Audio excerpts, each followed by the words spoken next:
Bonjour Madame Son Excellence. Vous avez parlé de amélioration. Le ministre de la Défense allemand a parlé de réforme. Quelle sorte de réforme est-ce que vous songez indispensable pour la MONUSCO et pour le concept du peacekeeping? Je pense que la République démocratique du Congo et la MONUSCO ont fait d'importantes contributions, mais il y a encore beaucoup de travail qui reste à faire. Un des aspects, c'est la question de la redevabilité par rapport aux droits humains. La République démocratique du Congo est dans une situation assez particulière. Nous avons une très grande mission de maintien de la paix, mais un de nos pays voisins est un des plus grands contributeurs aux opérations de maintien de la paix, à savoir le Rwanda. En même temps, ce pays viole notre intégrité territoriale et ce pays aussi a été associé à des violences contre des soldats de la paix. Donc pour nous, une des grandes réformes, c'est aussi la redevabilité des pays contributeurs de troupes. Nous devons nous assurer que les pays contributeurs de troupes sont tenus aux mêmes standards de performance, mais aussi du respect du droit international, y compris quand ces pays se trouvent justement dans des situations où ils violent eux-mêmes le droit international. Et est-ce que vous êtes pour continuer des entretiens avec le groupe M23? Alors il y a des entretiens qui se passent et la République démocratique du Congo a toujours dit que les interactions avec les groupes armés allaient se faire dans le cadre du processus de Nairobi. Et donc si vous voulez, c'est un peu un précurseur à cela et les entretiens vont continuer. Mais encore une fois, parler ne veut pas dire l'absolution.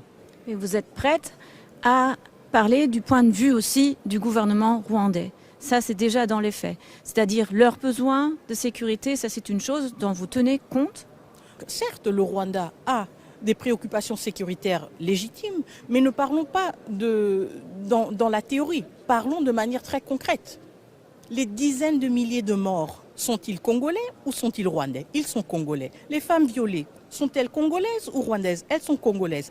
Et elles sont congolaises de toutes les ethnies, même les soi-disant minorités que le Rwanda prétend vouloir protéger. Quand les bombes que le Rwanda largue sur nos villes et sur nos villages tombent, est-ce qu'elles choisissent des Banyamulenge? Est-ce qu'elles choisissent des Tutsis, des Hutus, puisque le Rwanda utilise ce vocabulaire? Non. Les bombes, elles tuent les Congolais et les Congolaises. Tout le monde a droit à des préoccupations de sécurité.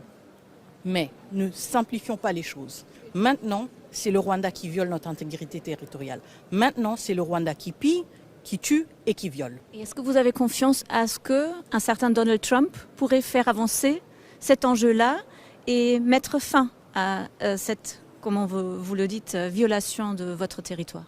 Alors, nous en sommes arrivés parce que nous avions un processus, le processus de Luanda, qui était à quelques jours d'aboutir à la signature d'un accord. Le Rwanda nous a fait faux bond.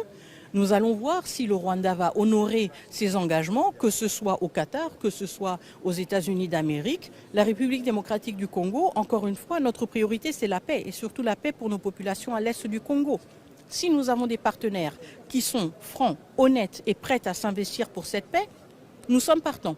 Mais l'autre contrepartie, encore une fois, nous attendons de voir si leurs jolis discours vont se matérialiser ou si on va rester dans la réalité qui est la réalité actuelle, à savoir une occupation illégale et des violations de droits de l'homme massives. Qu'est-ce que vous entendez des régions à l'est de votre pays, de la situation humanitaire et quel est le besoin des gens qui font appel à avoir plus de sécurité? Tout à fait.